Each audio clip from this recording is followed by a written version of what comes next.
Beautiful bye Sachin. हम पढ़ रहे थे इंडियन आर्ट्स के बारे में। लास्ट लेक्चर में हमने बौद्ध स्तूप तक जो होते हैं, सांची स्तूप तक हमने कवर कर लिया था। इस लेक्चर में हम आगे चलेंगे उससे और आगे पढ़ेंगे हम मुरल आर्ट्स, यानी कि जो भित्ति चित्र होते हैं, आज उसके बारे में हम डिस्कस करेंगे। तो लेक्चर 5 आर्ट मुरल आर्ट्स, चलिए स्टार्ट करते हैं।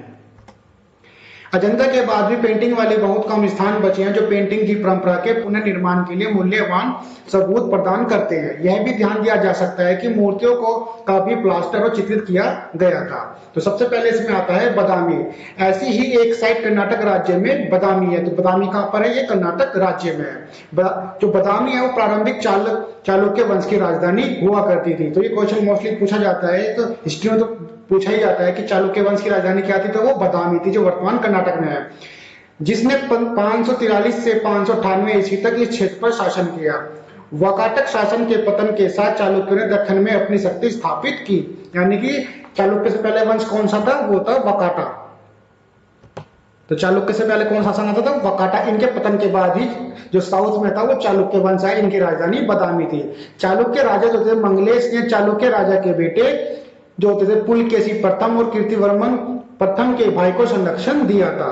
तो ये मंगलेश जो हैं चालुक्य वंश के, इन्होंने जो चालुक्य राजा के छोटे बेटे कौन थे? पुलकेशी प्रथम। पुलकेशियन प्रथम ये वही हैं जिन्होंने उत्तर भारत के हर्षवर्धन को युद्ध में हराया था। और कीर्तिवर्मन प्रथम के भाई को संरक्षण किसने दिया था? मंगलेश ने दिया था। तो गुफा संख्या 4 में शिलालेख 578 से 579 सीई, यानी कि जो कॉमन एरिया का उल्लेख है, गुफा की सुंदरता का वर्णन करता है और इसमें समर्पण भी शामिल है। विष्णु की छवि से इस प्रकार यह माना जा सकता है कि युग में गुफा की खुदाई की गई थी और संरक्षक ने अपने वैष्णव संबंधता का रिकॉर्ड किया था। तो ये चालुक्य वंश के थे। कौन से धर्म को मानते थे? वैष्णव धर्म के मानने वाले थे। इसलिए गुफा को लोकप्रिय रूप से विष्णु के रूप में भी जाना जाता है। जो बदामी के अंदर में गुफा प्राप्त हुई है, ये केव्स मिली हैं, वो मेनली विष्णु के रूप में उनको जाना जाता है। सामने मंडप की गुंबददार छत पर पेंटिंग का केवल एक टुकड़ा बचा है। इस गुफा में पेंटिंग महल के दृश्यों को दर्शाती है। जो आप ये डायग्राम में ये आप पेंटिंग देख रहे हैं, ये काफी जर्जर हालत में है, मतलब कि पेंटिंग काफी छीन हो गई है। एक में पुलकेशी प्रथम के पुत्र और मंगलेश के बड़े भाई कीर्तिवर्मन को अपनी पत्नी और सामंतों के साथ महल के अंदर बैठे दृश्य को देखते हुए दिखाया गया है। और जो आप ये पेंटिंग देख रहे हैं, ये पेंटिंग है इंद्र की। पैनल के एक कोने की ओर इंद्र और उसके अनुचर के आंकड़े हैं। शैलीगत रूप से बोलते हुए पेंटिंग दक्षिण भारत में अजंता से बदामी तक जो भित्ति चित्रकला है, यानी इसको मुरल आर्ट्स बोलते हैं, के परंपरा का विस्तार प्रतिनिधित्व करती है। सरलता से खींची गई रेखाएं, तरल रूप और कॉम्पैक्ट रचना 6वीं शताब्दी ईस्वी में कलाकारों द्वारा हासिल की गई थी और दक्षता और परिपक्वता का वो उदाहरण है। राजा और रानी के सुंदर रूप से खींचे गए चेहरे हमें अजंता में मॉडलिंग की शैली की याद दिलाते हैं। उनकी आंखें बड़ी हैं, आंखें आधी बंद है और होठ बाहर निकले हुए हैं। यह ध्यान देने योग्य है कि चेहरे के विभिन्न हिस्सों की आकृति चेहरे की उभरी हुई संरचनाओं का टोकरा बनाती है। जैसे कि आप ये देख रहे होंगे, जैसे कि अजंता में क्या होता था, बड़े बड़े होठ होते थे और आंखें थोड़ी आधी खुली हुई थी। तो उसी शैली को यहाँ पर भी आगे फॉरवर्ड किया गया है इसमें भित्ति चित्र में। उनकी इस प्रकार सरल रेखा उपचार के साथ कलाकार का जो आयतन है वो बना सकते हैं। कलाकार जो आयतन मान जो बना सकते थे।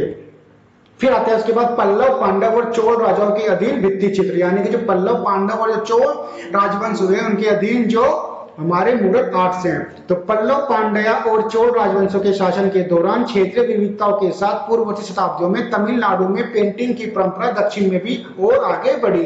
पल्लव राजा जो दक्षिण भारत के कुछ हिस्सों में चालुक्य राजा के उत्तराधिकारी थे।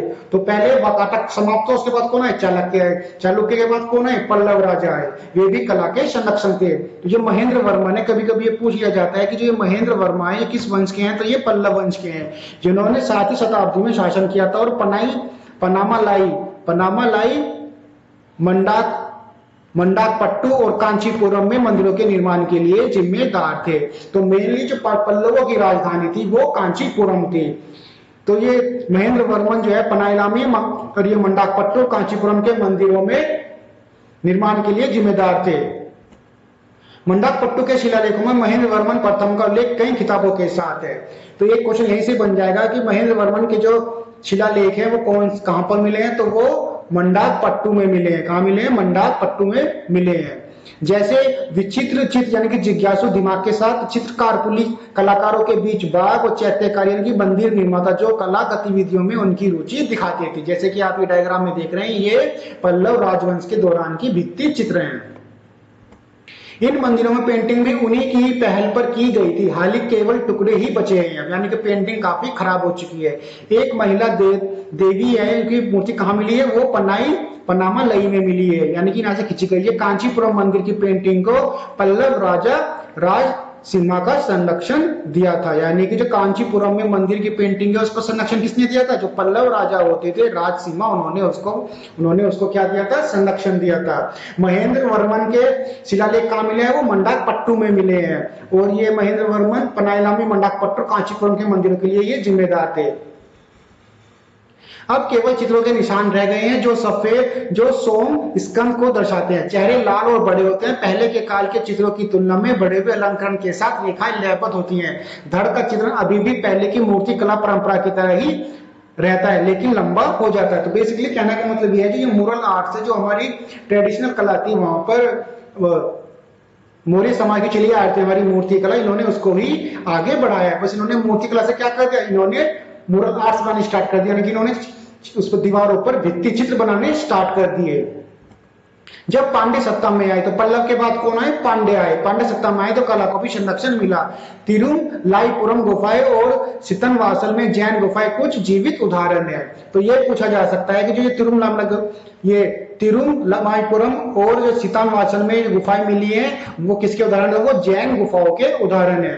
तिरुमलाईपुरम में चित्रों के कुछ खंडित परतें देखी जा सकती है, जो ये सितान वासल में चित्र मंदिरों की छतों पर, बरामदों और कोष्टक पर दिखाई देते हैं। तो ये क्वेश्चन आपको जो रेड में दिख रहा है, यहाँ से ये भी बन सकता है कि कौन से मंदिरों में चित्र जो है वो छतों पर, बरामदों और कोष्टक पर दिखाई देते हैं। तो वो कौन से हैं, वो सितान वासल के मंदिर हैं, और इनमें जैन गुफाएं भी मिली हैं। बरामदे के खंभों पर आकाशीय अप्सराओं की नाचती हुई आकृतियां दिखाई देती हैं। आकृति को मजबूती से खींचा गया है और हल्के बैकग्राउंड पर सिंदूर लाल रंग में उनको रंगा गया है। शरीर को पीले सूक्ष्म मॉडलिंग में प्रस्तुत किया गया है। कोमल अंग नर्तिका के चेहरे पर अभिव्यक्ति, उनके हिलने डुलने की लय, सभी वास्तुशिल्प संदर्भ में रूपों का कल्पना करने में रचनात्मक कल्पना में कलाकारों के कौशल की बात करते हैं। उनकी आंखें थोड़ी लंबी होती हैं और कभी कभी चेहरे से बाहर निकल जाती हैं। यही विशेषता दक्कन और दक्षिण भारत में कई बाद के चित्रों में भी देखी गई थी। 9वीं से 13वीं शताब्दी तक इस क्षेत्र में शासन करने वाले फिर कौन आते हैं, पल्लव के बाद चोल आ जाते हैं। चोल राजाओं के शासनकाल के दौरान मंदिरों के निर्माण और उन्हें नक्काशी और चित्रों से अलंकृत करने की परंपरा जारी रही। लेकिन यह 11वीं शताब्दी में था जब चोल कला और वास्तुकला दिखाई देने लगी थी। तो जो तमिलनाडु में तंजावुर का मंदिर है वो किसने बनवाया था, वो चोल राजा जो थे प्रथम, यानी कि राज चोल इन्होंने बनवाया था। ये राज ही थे जिन्होंने श्रीलंका को भी जीत लिया था, यानी कि इनकी चोल राजाओं की जो नेवी थी वो उतनी मजबूत थी कि इन्होंने दक्षिण में समुद्र पार करके श्रीलंका को भी जीत लिया था। गंगाई कोंडा चोलापुरम में किसने बनवाया था, ये राजेंद्र चोल ने बनवाया था। और दारासुरम में बृहदेश्वर का जो मंदिर है वो राजा चोल द्वितीय ने बनवाया था। तो जो ये तीनों मंदिर है इनको आप एक बार लर्न कर लेना, इनमें से यहाँ से क्वेश्चन बन सकता है कि तमिलनाडु में तंजावुर का मंदिर किसने बनवाया था, वो राजराज चोल ने बनवाया था, जिसे हम राजराज फर्स्ट के नाम से भी जानते हैं। और जो गंगाई कोंडा चोलपुरम का मंदिर राजेंद्र चोल ने बनवाया था, और दारासुरम में बृहदेश्वर के जो मंदिर है वो राजा चोल यानी कि राजा सेकंड ने बनवाया था के शासनकाल के दौरान ये बनाए गए थे। यद्यपि चोल पेंटिंग जो है वो नर्तन लाई में भी देखी जाती है, लेकिन सबसे महत्वपूर्ण जो है वो बृहदेश्वर मंदिर है। कौन सा मंदिर है, बृहदेश्वर मंदिर है, जो राजराज किसने बनवाया था, राजराज सेकंड ने बनवाया था। यानी कि जो सबसे महत्वपूर्ण पेंटिंग है वो बृहदेश्वर मंदिर की है, जो राजराज सेकंड ने बनवाया था। तंजौर का मंदिर राजराज फर्स्ट ने बनवाया था, और गंगाई कोंडा चोलपुरम का मंदिर राजेंद्र चोल ने बनवाया था। चित्रों को मंदिर के चारों ओर के संकीर्ण मार्गों की दीवारों पर निष्पादित किया गया था। जब उन्हें खोजा गया तो चित्रों की 2 परतें मिली। कितनी परतें मिली, 2 परतें मिली। ऊपरी परत को तो 16वीं शताब्दी में नायक काल के दौरान चित्रित किया गया था, यानी कि जो हमें 2 फेस मिले हैं इसमें, एक ये और एक ऐसे करके, तो जो ऊपरी वाला फेस है वो नायक काल के दौरान चित्रित किया गया था। और ये सब काम कौन शताब्दी में, ये दोनों काम 16वीं शताब्दी में हुए। चोल काल के दौरान चित्रकला की महान परंपरा के उदाहरणों को अनावरण किया गया। चित्रों में जैसे कि भगवान शिव, कैलाश में शिव और त्रिपुरांतक के रूप में शिव या नटराज के रूप में शिव को दिखाया गया, यानी कि ये सब पेंटिंग वहां पर है। संरक्षक कौन थे इनके? राज राजा थे और उनके गुरु कुरुवर के चित्र यानी कि नृत्य के आंकड़े आदि संबंधित वर्णों पहलुओं को भी यहाँ पर दिखाया गया, यानी कि इन सबकी यहाँ पर पेंटिंग है। किस किस की है? भगवान शिव की, कैलाश में शिव, त्रिपुरांतक के रूप में शिव और नटराज के रूप में शिव। और संरक्षक कौन थे इनके? राज राजा थे और उनके गुरु कौन थे? कुरुवर। ये भी क्वेश्चन पूछ सकते हैं कि राज राजा के गुरु कौन थे, तो वो कौन थे? कुरुवर थे। इनके चित्रों को दिखाया गया है, इनके नृत्य के आंकड़े भी यहाँ पर खींचे गए हैं। फिर आता है विजयनगर साम्राज्य यानी कि मोरल आर्ट। जैसे कि हमने हिस्ट्री वाली क्लास में भी कवर किया था, विजयनगर साम्राज्य दो भाइयों हरि और बुक्का ने इसको स्थापना की थी। तो जो बृहदेश्वर का मंदिर है कि चित्र कलाकारों द्वारा वर्षों में विकसित की गई शैलीगत परिपक्वता का उदाहरण है। तो जो बृहदेश्वर का मंदिर है वो विजयनगर साम्राज्य के अंदर आता है। रेखाओं को पूर्व निर्धारित पर्व आकृतियों का कोमल मॉडलिंग, मानव आकृतियों की शारीरिक विशेषताओं का विस्तार, ये सभी एक तरफ चोल कलाकारों द्वारा प्राप्त की गई पूर्वाभास और दूसरी संक्रमण के चरण का प्रतिनिधित्व करते हैं। संक्रमण मतलब कि ट्रांजिशंस। 13वीं शताब्दी में चोल वंश की शक्ति के पतन के साथ ही विजयनगर में कौन आ गए? विजयनगर में आ गए विजयनगर राजवंश, जिसके स्थापना किसने की थी? दो भाइयों ने की थी, बुक्का और हरि ने। इनकी राजधानी क्या थी? इनकी राजधानी हम्पी थी। ये क्वेश्चन पूछा जा सकता है कि विजयनगर साम्राज्य जो था उसकी राजधानी क्या थी, तो उसकी राजधानी हम्पी थी। यानी कि इसको होयसल भी कहते थे पहले, के क्षेत्र पर कब्जा कर लिया और राजधानी के रूप में सेवा करते हुए हम्पी के क्षेत्र को अपने नियंत्रण में ले लिया। कई चित्र तो त्रिची में भी आज भी मिलते हैं जो 14वीं शताब्दी में विजयनगर शैली के प्रारंभिक चरण को दर्शाते हैं। यानी कि त्रिची तक इनका क्या था? त्रिची तक इनका साम्राज्य इन्होंने स्थापित कर लिया था और राजधानी इन्होंने हम्पी यानी कि होयसल को बनाई थी। हम्पी में विरूपाक्ष का मंदिर है। कौन सा मंदिर है हम्पी में? विरूपाक्ष। और हम्पी कहां पर है? कर्नाटक में है। जो विरूपाक्ष का मंदिर है किसने बनवाया था? ये विजयनगर साम्राज्य ने बनवाया था। मंडप की छत पर राजवंशी इतिहासों की घटनाओं और रामायण और महाभारत के प्रसंगों का वर्णन करने वाले चित्र हैं। महत्वपूर्ण जो फलक हैं वे विद्या नारायण को दिखाते हैं। किसको दिखाते हैं? विद्यारायण को दिखाते हैं। और जो बुक्का राय हर्ष, यानी मैंने बताया ना तो भाई थे हरि और बुक्का, ये बुक्का राय वो ही हैं। तो इनके आध्यात्मिक शिक्षक थे। तो इनके गुरु कौन थे? विद्यारण्य, जिनको एक जुलूस में पालकी में ले जा रही है। इनको विष्णु का अवतार भी कहा जाता था। जो आप ये देख रहे हैं ये इनके गुरु हैं विद्यारण्य, किसके? बुक्का राय के। और इनको पालकी में बिठाकर लिया जा रहा है। इनको किसका वरदान अवतार कहा जाता था? विष्णु का अवतार कहा जाता था। बड़ी ललाट आंखों के साथ आकृतियों के चेहरे प्रोफाइल में दिखाए गए हैं। आकृतियों में संकीर्ण कमर होती है, यानी पतली कमर होती है। लेपाक्षी मंदिर कहाँ है? ये हिंदूपुर के पास वर्तमान आंध्र प्रदेश में है, जिसमें शिव की मंदिर की दीवारों पर विजयनगर चित्रों के शानदार उदाहरण है।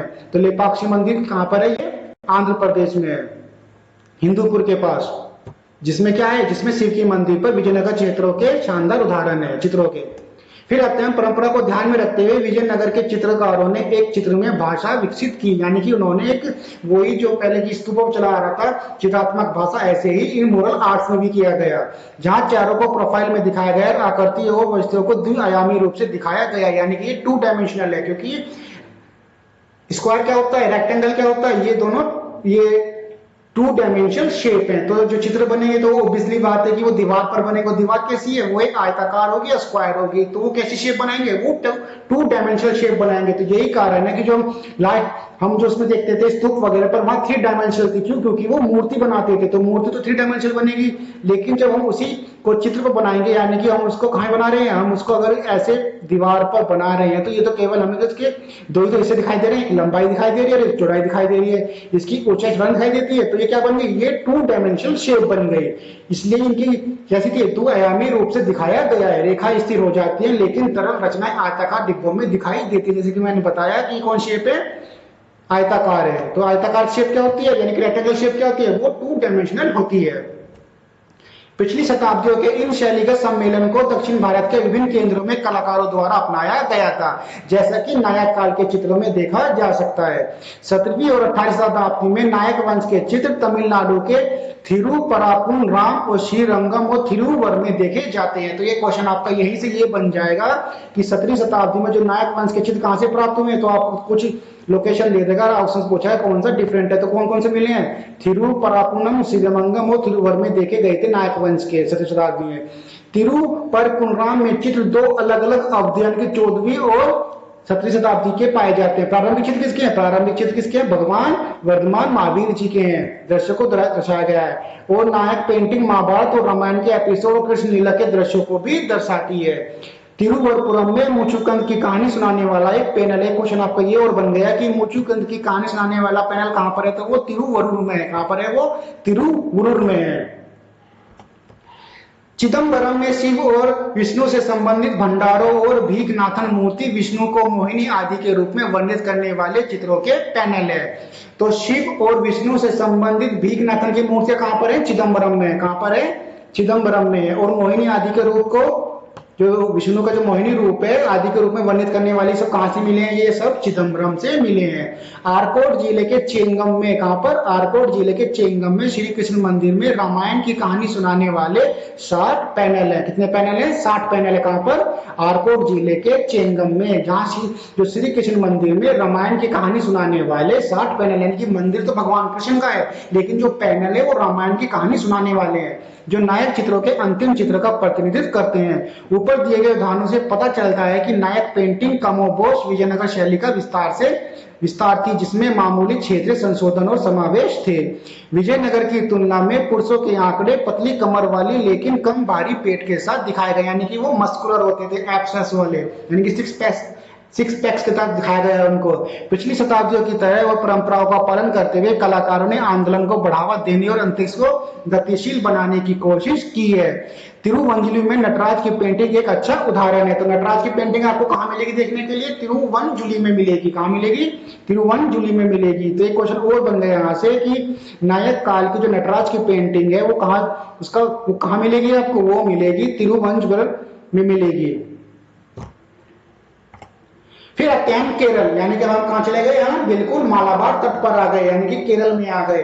केरल के चित्रकारों 16वीं से 28वीं शताब्दी के अवधियों के दौरान ने नायक और विजयनगर स्कूल के कुछ शैलीगत तत्वों को भेदभावपूर्ण ढंग से अपनाते हुए अपनी खुद की एक चित्रात्मक भाषा और तकनीक विकसित की है। यानी कि वहां पर जो विजयनगर और नायक के जो स्कूल थे उनको भी फॉलो किया गया और अपनी ही कोई तकनीक भी जोड़ी गई है। चित्रकारों ने समकालीन परंपराओं जैसे कि कथकली और कलाम एजुतु की से जो अनुष्ठान मंजिल पेंटिंग से जीवंत और चमकीले रंगों का उपयोग करते हुए त्रिआयामता में मानव आकृतियों का प्रतिनिधित्व करते हुए एक भाषा विकसित की है। एक क्वेश्चन ये बन गया यहाँ से, बिल्कुल डिफरेंट क्वेश्चन बन गया, जो हम अभी पढ़ते आ रहे थे। ये चोल पांडे और जो उसकी विजयनगर की और जो उसकी थी नायक की, वो 2 डायमेंशनल शेप थी, लेकिन जो केरल में आती है वो कैसी बन गई? वो 3 डायमेंशनल बन गई। अधिकांश चित्र मंदिरों की दीवारों और मंदिरों के मठ की दीवारों और कुछ महलों के अंदर देखे जाते हैं, यानी कि वहां पर मठ भी होते थे। जैसे कि 1973 का जो बहुत पॉपुलर केस है केशवानंद भारती केस, वो जो मठ है वो केरल में ही होता था। विषयगत रूप से भी केरल की पेंटिंग अलग है। अधिकांश कथाएं हिंदू पौराणिक कथाओं के उन प्रसंगों पर आधारित है जो केरल में लोकप्रिय थी। यानी कि आपने देखा होगा जब कथकली परफॉर्म होता है तो वो रंग बिरंगे क्या कहते हैं अपने चेहरों को ढक लेते हैं और एक अजीब सी नीचे से उनकी पोशाक होती है, तो वो प्ले परफॉर्म करते हैं। जैसे कि वो कीचक वध को परफॉर्म करते हैं और दुशासन वध को परफॉर्म करते हैं, तो वो उस कथकली के माध्यम से क्या करते हैं, जो उनके उस समय महाभारत और रामायण की जो घटनाएं घटी थी वो उसको परफॉर्म करते हैं। मेनली तो महाभारत के का ही चित्रण किया जाता है, जैसे कि कीचक वध और दुशासन वध को वो उसमें कथकली के माध्यम से वो शो करते हैं।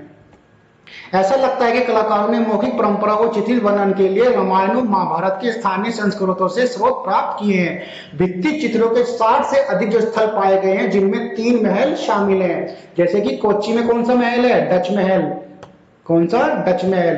डच महल क्यों है? क्योंकि जो वास्को डिगामा आया था वो सबसे पहले केरल की कालीकट तट पर उतरा था, तो डच महल हो गया। और फिर क्या है, कायमकुलम में कृष्णपुरम महल और पद्मनाभपुरम महल। आपसे ये पूछ सकता है कि ये कृष्णापुरम महल और पद्मनाभपुरम महल कहां पर है, तो ये केरल में कायमकुलम में है। कहां पर है? केरल में कायमकुलम में है। और कोच्चि में क्या है? डच महल है। केरल के भित्ति चित्रकला परंपरा के परिपक्व चरण को जिन स्थलों पर देखा जा सकता है उनमें है पुंडीकरम कृष्ण मंदिर, जो ये कृष्ण फ्लूट बजा रहे हैं गोपियों के लिए। ये जो मूर्ति, ये जो भित्ति चित्र है, कौन से मंदिर मिलेगा आपको? ये मिलेगा पुंडरीकापुरम कृष्ण मंदिर, केरल के अंदर मिलेगा ये। फिर पनाया नारकावु और थिरुकोडिनाथम, ये कहां पर है? ये श्री राम मंदिर, यानी कि जो आप ये दूसरी पैनल में देख रहे हैं ये कौन है? ये वेणुगोपाल है।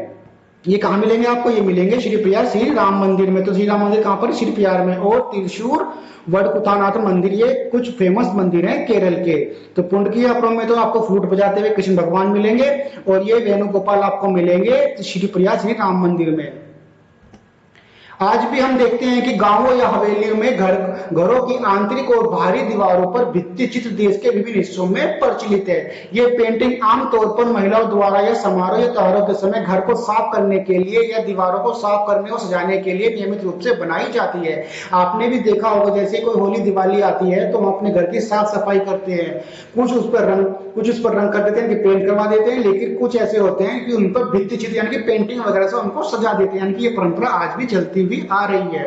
भित्ति चित्र के कुछ पारंपरिक रूप जो है राजस्थान गुजरात के कुछ हिस्सों में पिथौरा, यानी कि पिथौरा पेंटिंग कहाँ की है? वो राजस्थान और गुजरात में है। उत्तर बिहार की कौन सी है? मिथिला क्षेत्र में मिथिला पेंटिंग। मिथिला पेंटिंग कहाँ की है? वो बिहार की है। ये क्वेश्चन मोस्टली पूछ लिया जाता है कि मिथिला पेंटिंग कहाँ की है? वो बिहार की है। पिथौरा राजस्थान गुजरात की है। महाराष्ट्र में वर्ली पेंटिंग, ये मोस्ट इंपॉर्टेंट है, ये भी कई बार पूछा गया एग्जाम में कि वर्ली पेंटिंग कहाँ की है? ये महाराष्ट्र की है। तो महाराष्ट्र में जो वर्ली है जनजाति है, उन्हीं की ये पेंटिंग है। या दीवारों पर पेंटिंग, या बस दीवारों पर पेंटिंग, चाहे वह उड़ीसा या बंगाल, मध्य प्रदेश या छत्तीसगढ़ के किसी गांव में क्यों ना हो, आज भी इसको फॉलो किया जाता है। तो पिथौरा पेंटिंग गुजरात और राजस्थान कुछ हिस्सों में मिलती है। मिथिला कहाँ की है? बिहार की है। और वर्ली महाराष्ट्र की है। इस सेशन में अभी के लिए इतना ही। कमेंट सेक्शन में कमेंट करके बताना कि आपको ये सेशन कैसा लगा, और नेक्स्ट लेक्चर के लिए सब्सक्राइब करें e learning school. Thanks for watching.